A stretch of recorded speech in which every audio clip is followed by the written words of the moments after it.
Pero nakakalungkot, tignan nyo mabuti ha. Ayon yan sa kanyang dating asawang si Elizabeth Zimmerman na bumisita roon. Sa isang interview, sinabi ni Zimmerman na hindi na raw umiinom ng gamot si Duterte. Pero maayos naman daw ang kalagayan nito, bagamat mabagal ng maglakad. Eto, mga kababayan, ang balita ko dito, mabilis lang to. Pinakamainit na balita ako dito ngayon, mga kababayan ko. Sorry kung mabibigo kayo mga DDs, pero binagchuchu sa akin eh.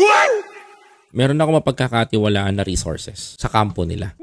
At yung kampo nila na yun, mga kababayan ko, panayang info, kung sakali, kung siya daw, mga kababayan ko, ay mamamatay. Ito kwento niya. Nani? Ang magiging presidente daw, yung anak niya. Yan ang binato sa amin. Binato sa akin. Pumasok sa isip ko bigla. Kung matotodas ito si Digong, mga kababayan ko, do you think sureball si Sara Duterte?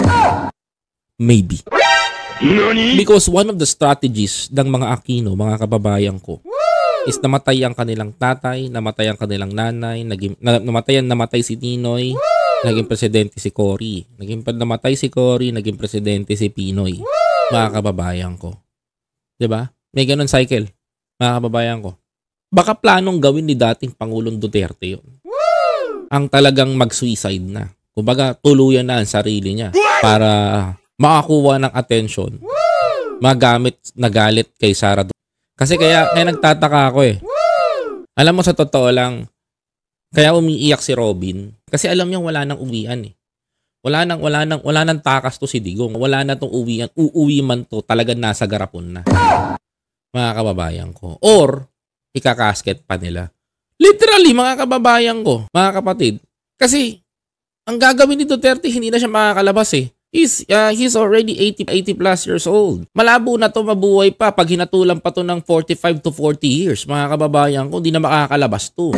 Diba? So ngayon, ang ginagawa ni Duterte, kahit nasa kulungan siya, he is preferring for his daughter. Become a president. Mga kababayan. At gagamitin niya, mga kababayan ko, balikan nyo tong live na to, balikan nyo tong sinasabi ko na to kapag nangyari ito, mga kababayan ko.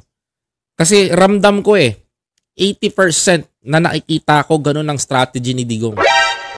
Kukunin niya yung awa ng tao para manalo yung anak niya bilang presidente.